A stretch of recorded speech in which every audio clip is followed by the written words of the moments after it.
उपराष्ट्रपति एम वेंकैया नायडू और Costa Rica के राष्ट्रपति के बीच उच्च स्तरीय वार्ता में पर्यटन, खासकर इको टूरिज्म, शिक्षा, अंतरिक्ष और जैव प्रौद्योगिकी, नवीनकरणीय ऊर्जा समेत सौर और जल विद्युत, फार्मास्यूटिकल, सूचना और संचार प्रौद्योगिकी, विशेष रूप से ई गवर्नेंस और रेलवे निर्माण समेत कई विषयों पर विस्तार से चर्चा हुई। इस दौरान दोनों देशों के बीच कई अहम सहमति पत्रों पर भी हस्ताक्षर किए गए।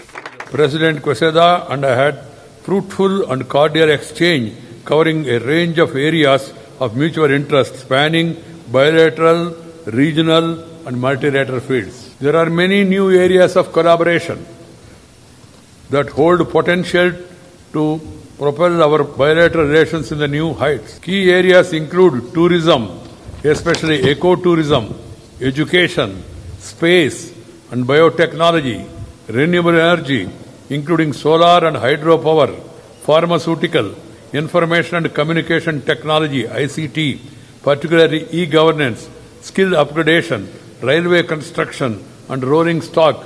All these issues we have discussed today at a delegation level meeting.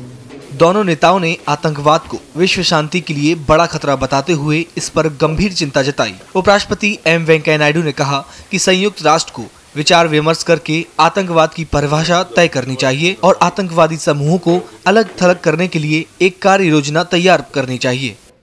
On February 14th in Pulwama, a terrorist organization prescribed by UN has once again demonstrated the need to decisive action by the international community. I have explained our point of view and the actual position what has happened to His Excellency. Should conclude its deliberations at the earliest and take action against the people who are aiding, funding, training terrorists. उपराष्ट्रपति ने दोनों देशों के लोगों के बीच संपर्क बढ़ाने पर जोर दिया। साथ ही उपराष्ट्रपति ने कोस्टा रिका के व्यापारियों से भारत में निवेश की बात कही। भारत और कोस्टा रिका के बीच द्विपक्षीय व्यापार 20 करोड़ डॉलर का है। भारत से कोस्टा रिका को कुल 13.3 करोड़ डॉलर निर्यात होता है, जिसमें मुख्य रूप से ऑटोमोबाइल और फार्मा शामिल हैं। राजकमल राव, राज्यसभा टीवी, सान जोस, कोस्टा रिका।